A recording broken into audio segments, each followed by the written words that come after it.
بسم اللہ الرحمن الرحیم۔ السلام علیکم۔ اردو کہانی سینٹر میں خوش آمدید۔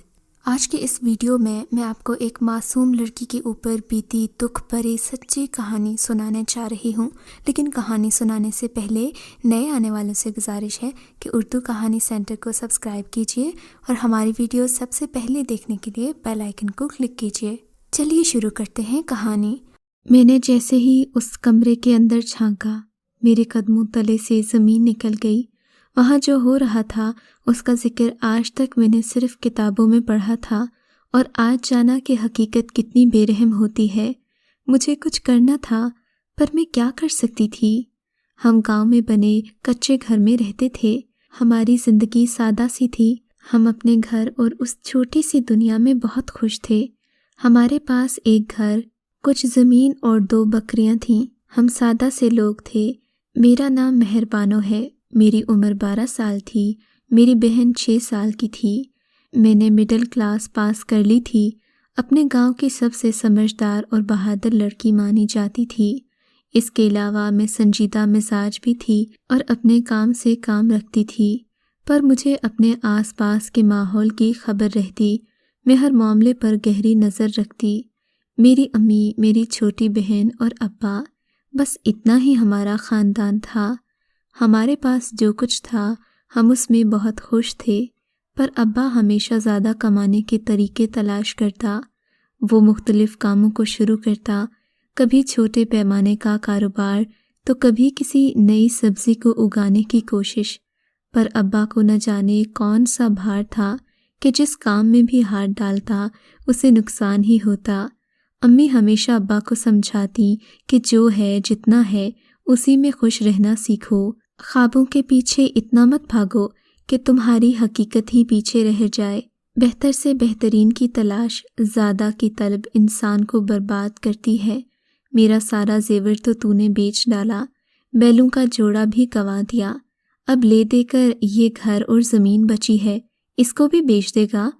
میری امی اور ابا میں جھگڑا چل رہا تھا اور میں ستون کی آڑ سے یہ سب دیکھ رہی تھی۔ ہاں، ضرورت پڑی تو یہ بھی کروں گا، پر اس چھوٹے سے گاؤں سے نکل کر ہی رہوں گا۔ مجھے لگتا ہے کسی نے کوئی جادو کیا ہے، کوئی بندش کروائی ہے مجھ پر، اور یہ کام لازماً تیرے بھائی کا ہے۔ ایک وہی تو ہے، مجھ سے جلتا ہے، مجھے کھاتا پیتا نہیں دیکھ سکتا۔ ابا نے میرے ماموں پر الزام لگایا، جبکہ وہ ایک اچھے انسان تھے جو ابا کو ہمیشہ صحیح مشورہ دیتے، سمجھاتے کہ جو ہے اسی میں خوش رہنا سیکھو۔ یہی وجہ تھی کہ ابا ماموں کو اپنا دشمن مانتے۔ ابا نے کچھ دن کے لیے زبان پر تالا لگا لیا اور قریب کے کسی گاؤں میں چلے گئے۔ ایک رات رہنے کا کہہ کر گئے تھے، پر آج 1 ہفتہ ہو گیا تھا وہ گھر نہیں آئے تھے۔ پھر ایک رات ابا اچانک گھر میں داخل ہوئے تو وہ اکیلے نہیں تھے۔ ان کے ساتھ ایک عورت تھی جس کی عمر میری ماں جتنی ہی ہوگی۔ ابا نے اس کا نام صنم بتایا۔ وہ کچھ عجیب سی عورت لگتی تھی۔ اس نے بالوں کو بالکل سرخ رنگا ہوا تھا اور کپڑے ایسے پہن رکھے تھے کہ کسی شادی سے آ رہی ہو۔ وہ ایک بات جو میں نے اور امی دونوں نے نوٹ کی کہ ہمارے گھر میں آتے ہی وہ آس پاس ایسے دیکھ رہی تھی جیسے گھر کا کونا کونا ناپ رہی ہو۔ ابا نے کہا کہ وہ ان کی دور کی کزن ہے اور کچھ دن تک ہمارے ساتھ رہے گی۔ مجھے یاد ہے اس رات امی اور ابا میں بہت لڑائی ہوئی تھی۔ میں کوئی ناسمجھ تو نہیں ہوں، میں کوئی ناسمجھ عورت نہیں ہوں، تو اتنی آسانی سے میری آنکھوں میں دھول نہیں جھونک سکتا۔ کون ہے یہ؟ بول اکرم، کون ہے آخر؟ اگر کہیں تو نے اس سے شادی کر لی ہے تو مجھے ابھی بتا دے، میں اپنے بچوں کو لے کر اپنے باپ کے گھر چلی جاؤں گی۔ یہ راتوں رات کہاں سے اپنی کزن اٹھا لایا ہے تو؟ اتنے سال تک تو نے اس کا ذکر تک نہیں کیا، اور اب یہ کہاں سے آ گئی؟ امی نے روتے ہوئے کہا تو ابا قسمیں کھانے لگے کہ اس عورت کا ان کے ساتھ کوئی رشتہ نہیں، وہ صرف مہمان ہے۔ اس کے ساتھ کچھ برا ہوا تو اس کے شوہر نے اسے چھوڑ دیا، سسرال والوں نے گھر سے نکال دیا۔ اب وہ کہاں جاتی؟ ابا کہہ رہے تھے اسے کچھ دن برداشت کر لو۔ امی نے ابا کی بات مان لی اور اس عورت کے لیے کمرہ صاف کر دیا، پر پہلی ہی رات ہم نے دیکھا وہ باہر صحن میں سو رہی تھی، جبکہ امی نے اس کے لیے کمرہ سیٹ کیا تھا۔ پوچھنے پر بتایا کہ اندر نیند نہیں آ رہی۔ گرمیوں کا موسم اپنے عروج پر تھا۔ جولائی کی 17 تاریخ تھی۔ ہو سکتا ہے کمرے میں اسے گرمی لگی ہو، پر اس نے ایک عجیب حرکت کی جس کا بظاہر کوئی جواز نہیں تھا۔ ہمارے گھر میں اسے 3 دن ہو گئے تھے۔ 3 دنوں میں وہ ایک بار بھی نہیں نہائی، جبکہ ہم گھر والے روزانہ نہاتے۔ ایسے موسم میں، اور پھر ایسے موسم میں ٹھنڈا پانی کسی رحمت سے کم نہیں ہوتا۔ اس کا کہنا تھا کہ وہ بعد میں نہائے گی۔ امی کو یہ بات بڑی عجیب لگی۔ اس سے ایک عجیب بات یہ تھی کہ ابا بھی جب سے شہر سے آیا تھا نہا نہیں رہا تھا۔ اب یہ بھی بڑی حیرت کی بات تھی۔ امی مجھ سے اپنی باتیں کم ہی کیا کرتی، پر اس معاملے پر وہ بھی میری طرح پریشان تھی کہ آخر یہ ہو کیا رہا ہے۔ ایک دن صنم نے کہا کہ وہ خود کھانا بنائے گی۔ اماں اسے کیوں کر منع کرتیں؟ خیر اسی دن محلے کی ایک عورت ہمارے گھر آئی۔ اماں نے رسماً اس کا تعارف کروایا اور جاتے ہوئے امی کو صرف اتنا ہی کہا کہ مجھے یہ عورت ٹھیک نہیں لگ رہی، تم اس سے محتاط رہنا۔ خیر وہ عورت چلی گئی۔ امی نے اس کی باتوں پر زیادہ دھیان نہیں دیا۔ صنم کھانا بنانے لگی۔ امی کو کہا کہ وہ روٹیاں بنائیں۔ امی نے ایسا ہی کیا۔ میں نے محسوس کیا کہ شام ہوتے ہی گھر سے عجیب سی بو آ رہی ہے، جس کی وجہ کی میں تلاش میں تھی۔ میں حیران ہوئے بنا نہ رہ سکی۔ جب ہم کھانا کھانے بیٹھے، وہ بو صنم کے بنائے ہوئے کھانے سے آ رہی تھی۔ یہی شکایت میں نے امی کے چہرے پر دیکھی۔ چھوٹی بہن بھی ناک پکڑے بیٹھی تھی۔ وہ سب کے لیے کھانا ڈالنے لگی اور ہمارے سامنے کھانا رکھا۔ امی نے مجھے ڈانٹنا شروع کیا کہ کہیں میں کسی مری ہوئی مرغی کا گوشت تو نہیں اٹھا لائی، کیونکہ خریداری کرنے میں گئی تھی۔ ہمارے گھر کے ساتھ ہی گوشت کی دکان تھی۔ امی صنم کے سامنے شرمندہ ہو رہی تھیں کہ ہم نے انہیں صاف چیز لا کر نہیں دی اور ان کی محنت خراب ہو گئی۔ خیر ہم سب لوگ کھانا کھانے لگے۔ قریب تھا کہ امی اس سے معافی مانگتیں۔ ہم نے دیکھا کہ ابا اور صنم اس سالن کو ایسے کھا رہے ہیں جیسے دنیا کا سب سے لذیذ کھانا ہو۔ ہم کیا بولتے، ہم تو چپ چاپ وہاں سے اٹھ گئے۔ اب ابا نے روز کی روٹین بنا لی۔ ان کے لیے کھانا صنم ہی بناتی۔ اب تو ابا کے بدن سے بھی ویسی ہی بو آتی۔ مجھے نہیں یاد کہ ابا آخری بار کب نہائے تھے۔ مجھے تو لگتا اب وہ منہ بھی نہیں دھوتے تھے۔ ابا صنم کے رنگ میں رنگتے ہی جا رہے تھے۔ ابا نے کہا تھا کہ صنم یہاں کچھ دن رہے گی، جبکہ اسے یہاں آئے ہوئے 1 ماہ ہونے والا تھا۔ جب اماں نے ابا سے پوچھا کہ صنم نے یہاں مزید کتنے دن رہنا ہے، تو کہنے لگے کہ ہمیشہ یہیں رہے گی۔ اماں کو حیرت ہوئی، مگر اس سے پہلے کہ وہ مزید کسی بات کے لیے سوال کرتیں، ابا نے بات کرنے سے ہی انکار کر دیا۔ امی سمجھ گئیں کہ اب ان کا سہاگ پرایا ہو گیا ہے۔ اس عورت نے انہیں امی سے چھین لیا ہے۔ یوں تو کوئی بھی اس معاملے کو دیکھنے کے بعد یہی کہتا کہ ابا اور صنم شاید شادی کر چکے ہیں، پر یہ معاملہ اتنا سیدھا نہیں تھا، کیونکہ جب ایک دن ہمارے گھر کچھ مہمان آئے جو ابا کے رشتہ دار تھے، تو ابا نے ان سے صنم کا تعارف یہ بول کر کروایا کہ وہ ان کی منہ بولی بہن ہے۔ اس رات ہمارے گھر پھر جھگڑا ہوا۔ امی ابا کے لڑنے کی آوازیں آ رہی تھیں۔ صرف میں ہی نہیں، یہ آوازیں صنم بھی سن رہی تھی۔ امی کا صبر جواب دے گیا، جب گناہ کر ہی بیٹھے ہو تو کم از کم اس کی ذمہ داری تو لو۔ کیوں سارے زمانے کے سامنے اسے اپنی بہن بتا رہے ہو؟ ارے صاف صاف کیوں نہیں کہتے کہ معشوق ہے، شہر سے لایا ہوں، اس کے ہاتھ کے کھانے کھاتا ہوں، جو کہتی ہے وہی کرتا ہوں، اور تو اور رات دیر تک اس کے کمرے میں بیٹھا رہتا ہوں، پھر سارا زمانہ خود ہی سمجھ جائے گا کہ وہ کون ہے۔ امی چلائی تھیں، صفیہ میں تجھے کیسے سمجھاؤں، میرا اس سے کوئی تعلق نہیں، مجھے بھائی کہتی ہے، میں اسے بہن مانتا ہوں، کتنی بار کہوں، میرے لیے بہنوں جیسی ہے، مجھے اللہ کی قسم۔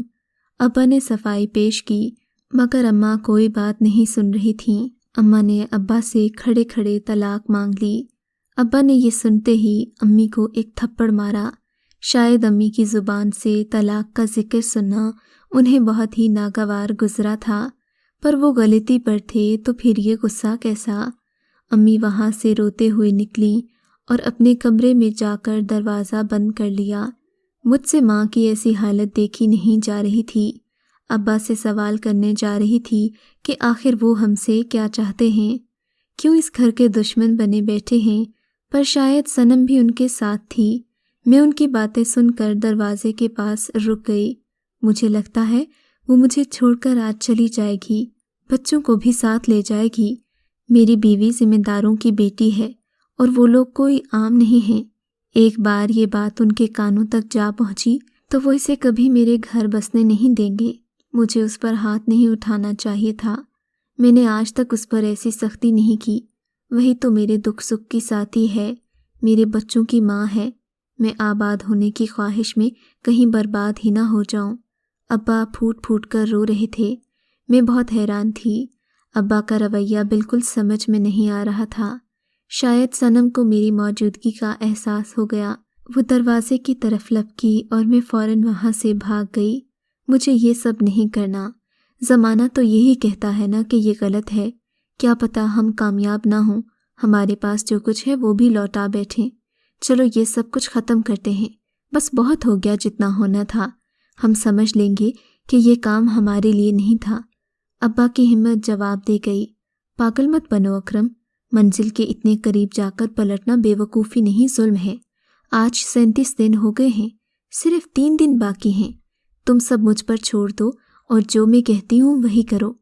ابا کمرے سے باہر آئے اور امی کے کمرے میں گئے۔ ابا نے امی سے معافی مانگی اور کہا جو امی کہیں گی وہ ویسا ہی کریں گے۔ امی نے یہی کہا کہ اس عورت کو گھر سے نکال دو۔ وہ ابا جو صنم کے لیے کسی کی ایک بات سننے کو تیار نہیں تھے، پچھلے دنوں سے صنم کے آگے پیچھے گھوم رہے تھے۔ امی کے ایک بار کہنے پر فوراً مان گئے کہ وہ صنم کو اسی وقت گھر سے جانے کا کہہ دیں گے۔ امی کو لگا شاید ابا کو اپنی غلطی کا احساس ہو گیا ہے۔ مجھے یقین تھا یہ سب اتنا سیدھا نہیں جتنا لگ رہا ہے، پر خلاف توقع ابو نے فوراً ہی صنم کو اس کے گھر جانے کا کہہ دیا۔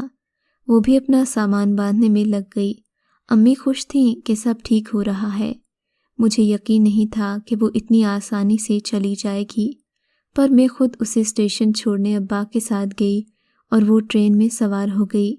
امی نے اسی رات ابا اور ہم سب کی پسند کا کھانا بنایا۔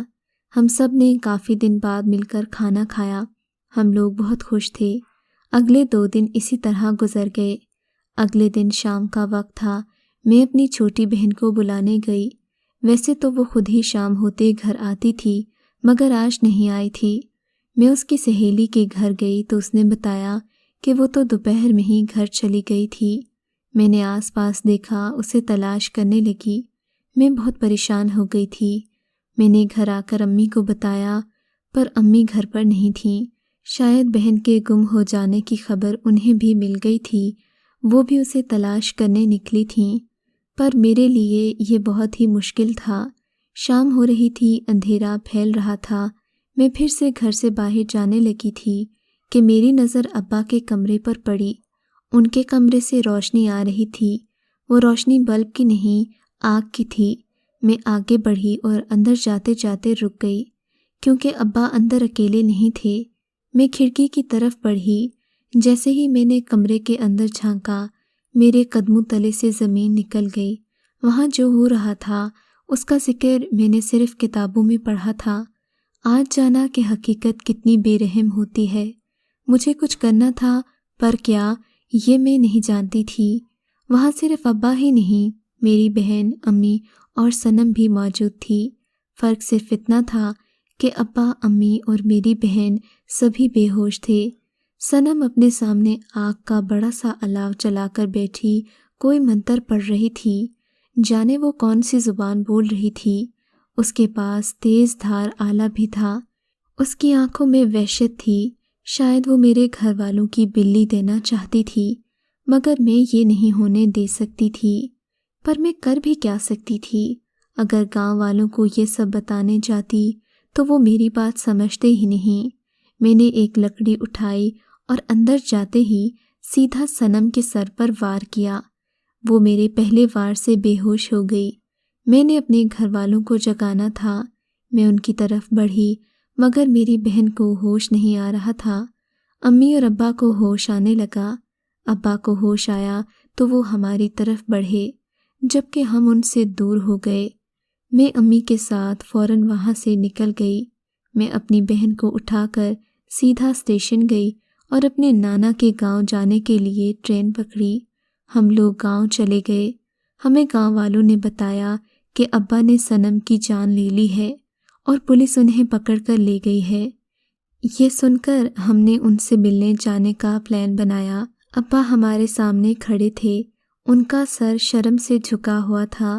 مجھے معاف کر دو، میں تو صرف تم سب کے لیے دنیا کی ساری آسائشیں جمع کرنا چاہتا تھا، پر میں بار بار ناکام ہو رہا تھا۔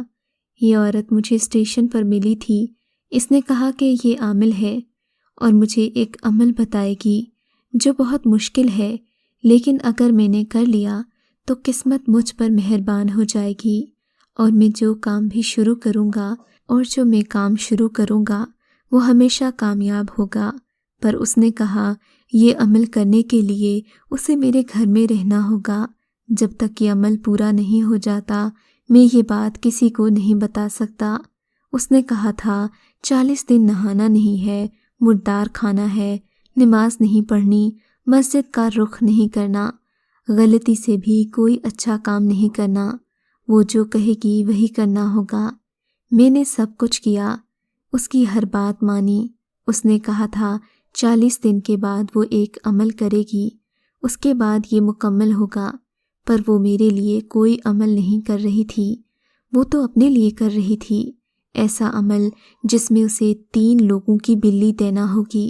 وہ بڑی چالاک تھی، اس نے مجھے اس بات کا اندازہ تک نہیں ہونے دیا۔ جب مجھے لگا کہ تم لوگ مجھے چھوڑ کر چلے جاؤ گے تو اس نے بڑی چالاکی سے مجھ سے یہ کام کروایا کہ میں اسے گھر سے نکال دوں، پر وہ صرف گھر سے گئی تھی، گاؤں سے نہیں۔ میں اسے گاؤں سے واپس گھر لے آیا، اس نے ہمیں بے ہوش کر دیا، اور تم وہاں وقت پر نہیں آتے تو شاید وہ اب تک ہمیں جان سے مار چکی ہوتی۔ جس رات تم لوگ مجھے چھوڑ کر گئے تھے اس کے بعد صنم کو ہوش آ گیا، اس نے میری جان لینے کی کوشش کی اور اپنے دفاع میں مجھے اسے ہی مارنا پڑا۔ مجھے معاف کرنا، میں دولت کمانے کی دھن میں اندھا ہو گیا تھا، غلط راہوں کا راہی بن بیٹھا، اپنا ایمان بھی خطرے میں ڈال بیٹھا۔ تم لوگ بھی مجھ سے دور ہو گئے، میں خونی بن گیا۔ اب تم سب مجھے معاف بھی کر دو تو اللہ معاف نہیں کرے گا۔ ابا پھوٹ پھوٹ کر رونے لگا۔ ہم نے تو ابا کو معاف کر دیا، پر قانون نے ابا کو معاف نہیں کیا، انہیں عمر قید کی سزا ہو گئی۔ میرے ابا زیادہ کی چاہ میں وہ بھی کھو بیٹھے جو ان کے پاس تھا اور اپنا آپ برباد کر لیا۔ جادو وہ حرام کام ہے جس سے انسان کی دنیا اور آخرت دونوں ہی برباد ہو جاتے ہیں۔ خدا کے لیے لالچ میں آ کر کسی ایسے شخص کی بات نہ مانیں جو آپ کی دنیا اور آخرت خراب کرنے پر تلا ہو۔